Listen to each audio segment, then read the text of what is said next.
அதான் கிளம்புவோமா?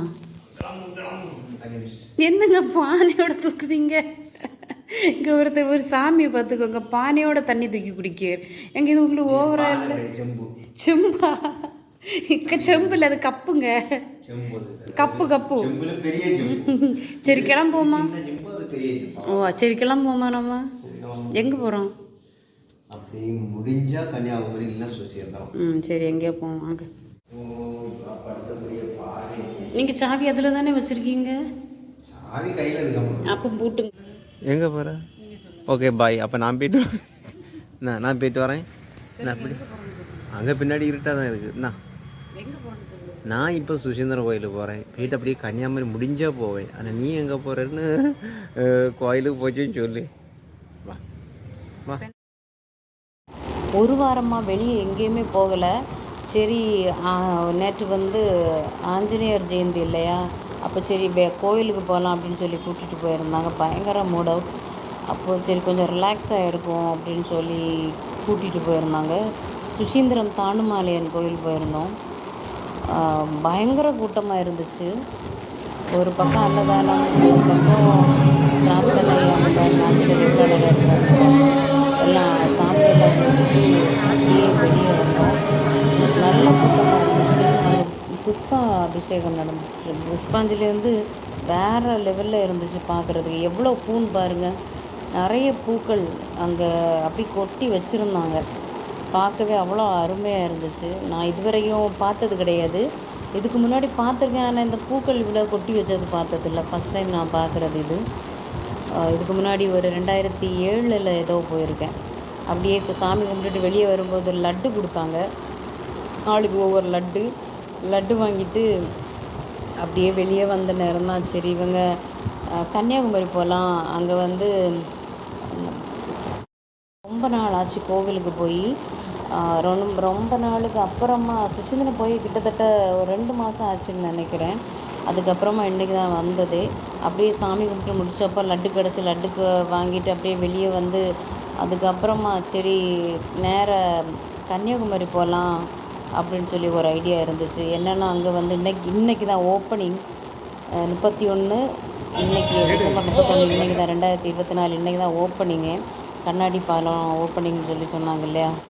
ஓப்பனிங் போகலான்னா இந்த வீதி தூரம் எப்படி பார்த்திங்கன்னா பெரிய பெரிய கொடி, கட்சி கொடி, முதலமைச்சர் வாராருன்னு சொல்லி கொடி கம்பம் தான் பெரிய பெரிய அளவில். நானும் பாருங்கள் லைட்டே இல்லை, அவ்வளோ இருட்டாக இருந்துச்சு. கொடி கம்பத்துக்கு ஒரு குறவும் இல்லை, ஆனால் லைட்டு அதே மாதிரி வச்சுருந்தாங்கன்னா நல்லா இருந்திருக்க பார்த்து. பாவப்பட்ட எத்தனையோ மக்கள் இருக்காங்க, அவங்களுக்கெல்லாம் ஒரு துணி தைச்சி போடுறதுக்கு யூஸாக இருந்திருக்க பார்த்து இவ்வளோ கொடியும். வந்து லைட் ஹவுஸ் பார்த்துட்ருக்கீங்க.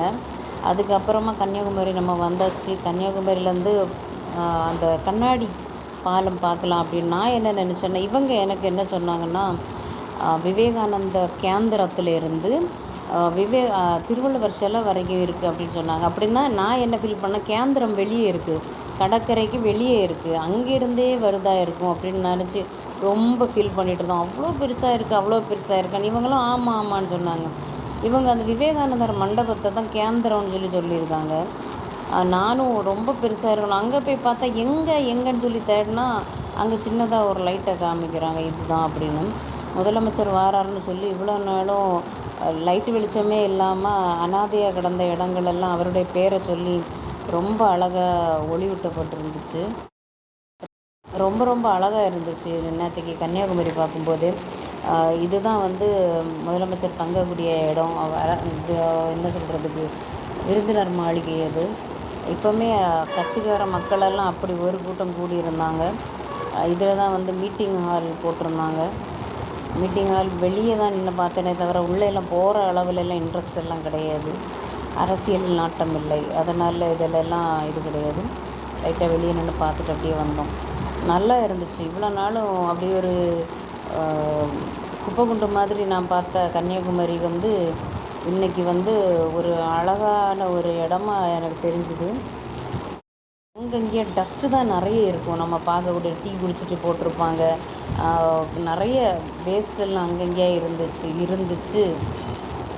அந்த மாதிரி இடம் எல்லாம் ரொம்ப நீட்டாக அவ்வளோ அழகாக இருந்துச்சு. இந்த இடம்தான் மீட்டிங் ஹால்னு சொல்லி இருந்துச்சு. கொஞ்சம் வரை பார்த்தோம். அதுக்கப்புறமா அப்படியே கிளம்பி வந்துட்டோம். அதுக்கப்புறமா தான் திருவள்ளுவர் ஐயனை பார்க்க போனோம். ஆனால் ஐயனை பார்க்க போனால் அங்கே அவர் இருட்டில் தான் நின்றுட்டு இருந்தார். இந்த பார்க்கெல்லாம் பார்த்திங்கன்னா இவ்வளோ வெளிச்சமாக நான் பார்த்ததே கிடையாது. நாங்கள் நைட்டெல்லாம் போயிருக்கோம் ஃபேமிலியாக, ஆனால் வெளிச்சமாக பார்த்ததே கிடையாது. இது சொல்லவே வேண்டாம். இப்போ நியூ இயர்னு சொல்லி லைட்டு போட்டிருப்பாங்களா இருக்கும். காமராஜர் மண்டபமும் காந்திஜியுடைய மண்டபம் இல்லாமல் நல்லா இருந்துச்சு. ரொம்ப வித்தியாசமாக இருந்துச்சு. என்ன குழந்தைங்கள கொண்டு போகலை, நாங்கள் 2 பேரும் தான் போனோம். இந்த வீடியோ பார்த்துட்டு குட்டீஸ் தான் சண்டை வர போகிறாங்க. அது வேறு ஒன்று. பயங்கர மைண்டு டிப்ரெஷனில் இருந்தனால தான் நானும் குழந்தைங்கள விட்டுட்டு சரி போகலாம் அப்படின்னு சொல்லிட்டு போனோம். அங்கே தூரத்தில் தெரியுது பாருங்கள், அதுதான் அந்த பாலம் அப்படின்னு சொன்னாங்க. நான் பார்த்தோன்னே ரொம்ப ஃபீல் பண்ணிட்டேன். என்ன இவ்வளோ குட்டியாக இருக்குது, ஆனால் ரொம்ப பெருசு தான். ஆனால் இங்கேருந்து பார்க்க தான் கொஞ்சம் சின்னதாக இருக்குது. இவ்வளோ சின்னதாக இருக்குது. நான் இதில் தான் நான் போகணுன்னு ஆசைப்பட்டேன்னா அப்படின்னு சொல்லி ரொம்ப ஃபீல் பண்ணேன். நல்லா இருந்துச்சு. நிறைய அந்த கடல் வந்து உள்வாங்கி இருந்துச்சு. இவங்க என்கிட்ட சண்டை பிடிச்சிட்டு இருக்காங்க.